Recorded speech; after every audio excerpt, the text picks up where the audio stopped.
Friends, இன்னைக்கு நாம லவ்வஸ்ட் first flat தாய் மூவியோட பார்ட் 2 வீடியோ தான் பார்க்க போறோம். இந்த மூவியோட பார்ட் 1 வீடியோக்கான லிங்கை கீழே டிஸ்கிரிப்ஷன்ல கொடுக்குறேன். பார்க்காதவங்க போய் பார்த்துட்டு வாங்க, அப்பதான் கதை புரியும். வாங்க இப்போ கதைக்குள்ள போகலாம்.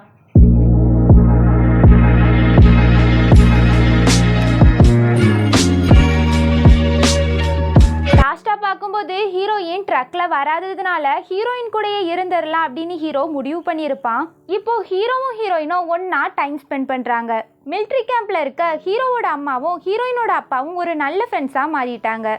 வெள்ளத்தால் பாதிக்கப்பட்ட மக்களுக்கு தேவையான பொருட்கள் எல்லாத்தையுமே வீடு வீடா போய் சர்வீஸ் போட்ல சப்ளை பண்ணுவாங்க. இதுக்காகவே ஹீரோயின் வாட்டர் சப்ளை பண்ணலான்னு சர்வீஸ் போட்ல ஒரு வீட்டுக்கு போயிருக்கா. அங்கே உள்ள அங்கிள், எனக்கு தேவையான பொருட்கள் எல்லாமே என்கிட்ட இருக்குது, உங்கள் யாரோட உதவியும் எனக்கு தேவையில்லை அப்படின்னு சொல்கிறாரு. அந்த அங்கிள் அவரோட வீட்டுக்குள்ளே போனதும் அந்த வீட்டுக்குள்ளேருந்து நம்ம ஹீரோ வெளியே வரான். அந்த வீட்டுக்குள்ளே ஹீரோவை பார்த்ததும், நீ மட்டும் எப்படி அந்த வீட்டுக்குள்ளே போன, ஒன்றை மட்டும் அந்த அங்கிள் எப்படி வீட்டுக்குள்ளே விட்டாரு அப்படின்னு ஹீரோயின் கேட்குறா. இதுக்கெல்லாம் அறிவை யூஸ் பண்ணணும் அப்படின்னு ஹீரோ பதில் சொல்கிறான். அந்த வீட்டில் இருக்க ஆன்ட்டிக்கு உடம்பு சரியில்லாமல் இருக்குது. அந்த அங்கிள் மட்டும்தான் அந்த ஆன்ட்டியை தனியாக இருந்து பார்த்துக்கிட்டுறாரு. அந்த ஆன்ட்டிக்கு திடீர்னு உடம்பு சரியில்லாமல் போயிடுது. ஹீரோ அவனை டாக்டர்னு பொய் சொல்லிட்டு தான் அந்த அங்கிளோட வீட்டுக்கே வந்திருப்பான். அந்த அங்கிள், டாக்டர் சீக்கிரம் வாங்க, என்னோட ஒய்ஃப்க்கு உடம்பு சரியில்லை அப்படின்னு நம்ம ஹீரோவை கூப்பிடுறாரு. இதை கேட்குற ஹீரோயின், டாக்டரா, பொய் சொல்லியே உள்ள வந்த ஃப்ராடு, இரு அந்த அங்கிள்கிட்ட உண்மையே சொல்கிறேன் அப்படின்னு சொல்கிறா. அந்த ஆன்ட்டிக்கு பயங்கரமாக உடம்பு சரியில்லை, ஏதாவது பண்ணுங்க அப்படின்னு அந்த அங்கிள் ஹீரோ கிட்ட சொல்கிறாரு.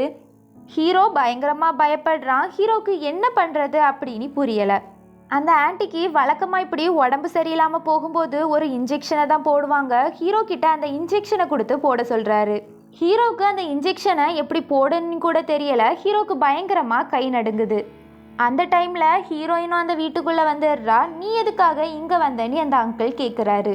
இவங்க நர்ஸ் தான், எனக்கு ஹெல்ப்பாக இருப்பாங்க, எந்த பிரச்சனையும் இல்லை நீ ஹீரோ அந்த அங்கிள் கிட்ட போய் சொல்கிறான். ஹீரோக்கு பதட்டமாக இருக்குது, கையும் பயங்கரமாக நடுங்குது. எப்படியோ ஒரு வழியாக அந்த இன்ஜெக்ஷனை அந்த ஆன்ட்டிக்கு போட்டு விட்டுடுறான். ரொம்ப நேரமாக ஹீரோயினுக்காக சர்வீஸ் போட்டில் உள்ளவங்க வெயிட் பண்ணுறாங்க. ஹீரோயின் வராததுனால ஹீரோயினை விட்டுட்டு போயிடுறாங்க.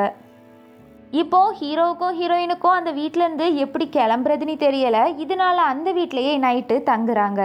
அந்த வீட்டில் இருக்க அங்கிளுக்கும் ஆன்ட்டிக்கும் இன்னும் கல்யாணம் ஆகலை. இவங்க 2 பேருக்கும் கல்யாணம் ஆகுறதுக்கு 2 நாளைக்கு முன்னாடியே இந்த ஆன்ட்டிக்கு உடம்பு சரியில்லாமல் போயிடுது. அதுக்கப்புறம்ல இருந்து இந்த ஆன்ட்டி எப்போவுமே பெட் ரெஸ்ட் தான் எடுக்கிறாங்க. இத்தனை வருஷமாக அந்த ஆன்ட்டியை இந்த அங்கிள் தான் பத்திரமா பார்த்துக்கிட்டுறாரு.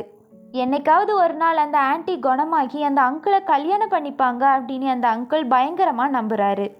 இந்த கதையை அந்த அங்கிள் தான் நம்ம ஹீரோ கிட்ட சொல்லியிருப்பாரு. ஹீரோ அதை நம்ம ஹீரோயின் கிட்ட சொல்லிட்டு இருக்கான். அதுக்கு அடுத்த நாள் நம்ம ஹீரோ அவனோட ஆஃபீஸ்க்கு வர்றான். அவனோட ஃப்ரெண்டு, என்னடா கொஞ்ச நாளாக ஆளையே காணோம், எங்கே போயிட்ட அப்படின்னு கேட்குறான். அதுக்கு ஹீரோ, நான் வீட்டிலேயே தாண்டா இருந்தேன் அப்படின்னு பொய் சொல்கிறான். பொய் சொல்லாத, நீ அந்த கண்ணாடி போட்ட பொண்ணு கூட தான் சுற்றிட்டு இருந்தேன்னு எனக்கு தெரியும், நீ அவளை லவ் பண்ணுறன்னு கூட எனக்கு தெரியும், என்கிட்ட எதையும் மறைக்காத நீ ஹீரோவோட ஃப்ரெண்டு சொல்கிறான். ஹீரோ அவனோட மனசில் இவனுக்கு எப்படி எல்லா உண்மையும் தெரிஞ்சுது அப்படின்னு நினைக்கிறான்.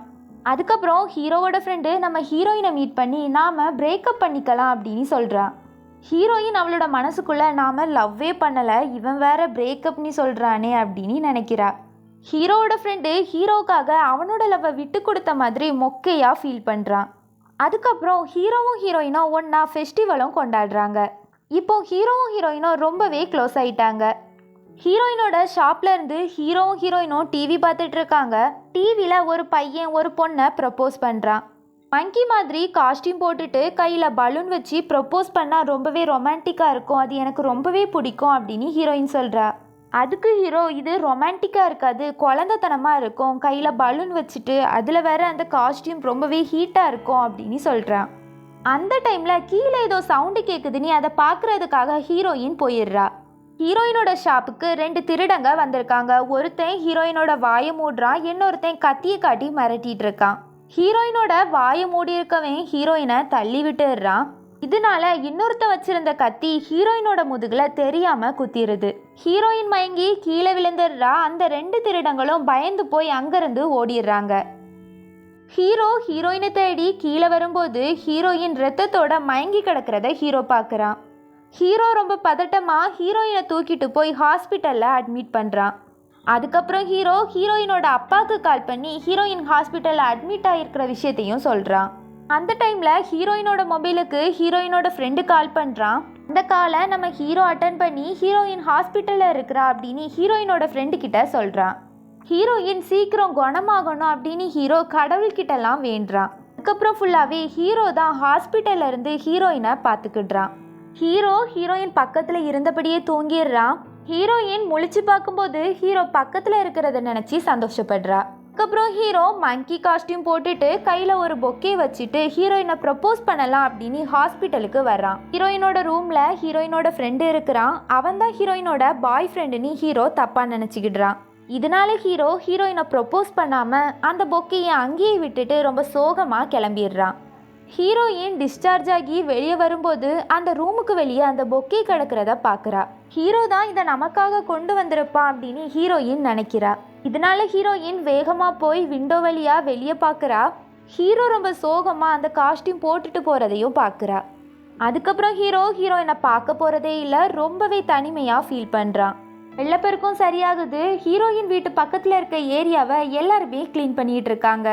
அந்த டைமில் கூட ஹீரோயிங்க வருவானான்னு ஹீரோவை தான் எதிர்பார்த்துட்டு இருக்கா. ஹீரோயினுக்கு தெரியாமல் ஒரு ட்ரக்கு பின்னாடி மறைஞ்சு நின்று ஹீரோயினை தான் பார்த்துட்டு இருக்கான். அதுக்கப்புறம் ஹீரோவோட வீட்டுக்கு போய் ஹீரோவை பற்றி கேட்குறா.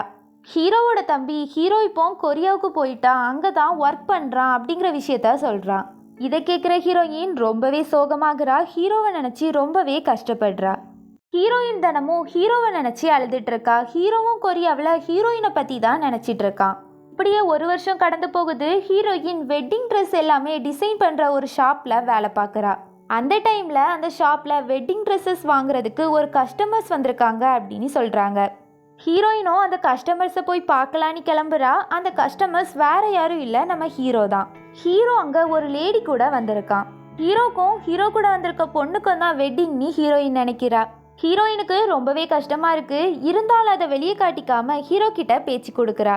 ஹீரோ கூட வந்திருக்க பொண்ணு ஹீரோயின் கிட்ட உங்கள் 2 பேருக்கும் ஒருத்தர் முந்தியே தெரியுமா அப்படின்னு கேட்குறா. ஹீரோயின் ஹீரோ கிட்டையும் அந்த பொண்ணுக்கிட்டையும் என்னோட அசிஸ்டண்ட் உங்களோட சைஸை மெஷர் பண்ணுவாங்க, உங்களுக்கு ரொம்ப சூப்பராகவே வெட்டிங் ட்ரெஸ்ஸை டிசைன் பண்ணி தருவோம் அப்படின்னு சொல்லிட்டு ஹீரோயின் கிளம்புறா. ஹீரோயினை கூப்பிட்டு ஆல்ரெடி அந்த ட்ரெஸ்க்கான சைஸ் எங்ககிட்ட இருக்குது அப்படின்னு சொல்கிறான். ஹீரோயின் சிரிச்சுக்கிட்டே ஹீரோ கிட்ட அந்த சைஸை என்னோட அசிஸ்டன்ட் கிட்ட கொடுத்துருங்க அப்படின்னு சொல்லிட்டு கிளம்புறா. ஹீரோயின் ரொம்பவே சோகமாக போயிட்டு இருக்கா. ஹீரோவும் ரொம்ப சோகமாக ஹீரோயினை தான் பார்த்துட்டு இருக்கான். அதுக்கப்புறம் ஹீரோயின் ஹீரோவை நினச்சி பயங்கரமாக அழுறா. சின்ன வயசில் ஹீரோவும் ஹீரோயினும் ஒரே ஸ்கூலில் தான் படிச்சிருப்பாங்க. ஹீரோயின் கிட்ட எரேசர் கேட்டிருப்பான். ஹீரோயினும் எரேசர் கொடுத்துருப்பா. ஆனால் ஹீரோ அந்த எரேசரை அப்படியே சாப்பிட்ருப்பான். ஹீரோ அவனோட வீட்டில் ஹீரோயினை நினச்சி ஃபீல் பண்ணிட்டு இருக்கான். அதுக்கப்புறம் அந்த வெட்டிங்க்கு நம்ம ஹீரோயினும் வந்திருக்கா. கல்யாண மாப்பிள்ள ரொம்பவே அழகா இருக்கிறாங்க அப்படின்னு ஹீரோயினோட ஃப்ரெண்டு சொல்கிறா. ஹீரோயினும் ஆமாம் அப்படின்னு ரொம்ப சோகமாக தலையாட்டுறா. ஆனால் கல்யாண பொண்ணு வேற யாரும் இல்லை, அந்த உடம்பு சரியில்லாமல் இருந்த வயசான ஆன்ட்டி தான். அந்த ஆன்ட்டிக்கு இப்போ உடம்பு சரியாகிருச்சு. இத்தனை வருஷத்துக்கு அப்புறம் அந்த ஆன்ட்டி இப்போ தான் அந்த அங்கிளை கல்யாணம் பண்ணிக்க போகிறாங்க. ஹீரோயின் இந்த கல்யாணம் ஹீரோக்குன்னு தான் நினச்சிருப்பா. அந்த ஆன்ட்டியும் அங்கிளையும் பார்த்ததும் ஹீரோயின் ரொம்பவே சந்தோஷப்படுறா. கல்யாணமும் நல்லபடியாக முடிஞ்சிருது. அந்த அங்கிளும் ஆன்ட்டியும் நம்ம ஹீரோயின் கிட்ட வந்து பேசுகிறாங்க. அந்த ஆன்ட்டியோட உடம்பு சரியாகிறதுக்கு ஹீரோ தான் ஹெல்ப் பண்ணியிருப்பான். தினமும் அவங்க வீட்டுக்கு போய் அந்த ஆன்ட்டி குணமாகிறதுக்கு அந்த அங்கிளுக்கு சப்போர்ட்டாக ஹீரோ இருந்திருக்கான். அதுக்கப்புறம் ஹீரோ கொரியாவுக்கு போயிருந்தாலும் இந்த அங்கிள் ஆன்ட்டி கூட கான்டாக்டில் தான் இருந்திருப்பான். கொரியாவில் கிளைமேட் எப்படி இருக்குது, அங்கே என்ன நடந்து அப்படிங்கிற எல்லாத்தையுமே ஹீரோ லெட்டர் எழுதி இந்த ஆன்ட்டிக்கும் அங்கிளுக்கும் அனுப்புவான். அதுக்கப்புறம் அந்த ஆன்ட்டியை பார்த்துக்கிறதுக்காக ஹீரோ ஒரு நர்ஸையும் ஏற்பாடு பண்ணியிருப்பான். அந்த நர்ஸ் தான் நம்ம ஹீரோ கூட சேர்ந்து வெட்டிங் ஷாப்பில் இந்த ஆன்ட்டி அங்கிளுக்கு ட்ரெஸ் எடுக்கிறதுக்காக வந்திருப்பாங்க. இப்படி அந்த ஆன்ட்டி குணமாகிறதுக்கு ஹீரோ ரொம்பவே சப்போர்ட் பண்ணா அப்படின்னு அந்த அங்கிளும் ஆன்ட்டியும் நம்ம ஹீரோயின் கிட்ட சொல்லிட்டு இருக்காங்க. அந்த நர்ஸ் நம்ம ஹீரோவோட கேர்ள் ஃப்ரெண்டாக இருப்பாளோ அப்படின்னு ஹீரோயின் நினைக்கிறா. ஆனால் அந்த நர்ஸுக்கு ஒரு குழந்தையும் இருக்குது. இப்போ ஹீரோயினுக்கு எல்லா டவுட்டுமே கிளியர் ஆயிடுச்சு. ஹீரோ அங்கே தேடிட்டு இருக்கா. ஆனால் ஹீரோ அங்கே எங்கேயுமே இல்லை. இதனால ஹீரோயின் ஹீரோவை தேடி அங்கேருந்து கிளம்புறா. எல்லா இடத்துலையும் ஹீரோவை தேடி பார்க்குறா. மங்கி காஸ்டியூம் போட்டுட்டு ஒருத்தர் தூரத்தில் நிற்கிறத ஹீரோயின் பார்க்குறா. அதுதான் ஹீரோன்னு நினச்சிக்கிட்டு அந்த மங்கி காஸ்டியூம் போட்டவங்க பக்கத்தில் போய் பார்க்குறா. ஆனால் அது ஹீரோ இல்லை. ஹீரோவை கண்டுபிடிக்க முடியலை அப்படிங்கிறத நினச்சி ஹீரோயின் பயங்கரமாக அழுறா. ஹீரோயின் மங்கி காஸ்டியூம் போட்டுட்டு பலூன் கொண்டு வந்து என்ன ப்ரொப்போஸ் பண்ணால் எனக்கு ரொம்பவே பிடிக்கும்னு சொல்லியிருப்பா. அதே மாதிரியே ஹீரோ மங்கி காஸ்டியூம் போட்டுட்டு கையில் பலூன் வச்சுட்டு தூரத்தில் நிற்கிறான். ஹீரோவை பார்த்ததும் ஹீரோயின் அழுதுகிட்டே ஹீரோவோட பக்கத்தில் போகிறா. ஹீரோ அவனோட ஃபேஸை காட்டுறான். எதுக்காக என்கிட்ட சொல்லாமல் போன சைக்கோ சேடிஸ்ட்னு ஹீரோவை பயங்கரமாக ஹீரோயின் திட்டுறா. ஹீரோ சிரிச்சுக்கிட்டே ஹீரோயினை கிஸ் பண்ணுறான். இப்படியே இவங்க 2 பேரும் சேர்ந்துடுறாங்க. ஹீரோவோட ஃப்ரெண்டும் ஹீரோயினோட ஃப்ரெண்டும் மிங்கிள் ஆயிட்டாங்க. இதோட இந்த க்யூட்டான தாய் மூவி முடியுது. தேங்க்யூ, பாய் பாய்.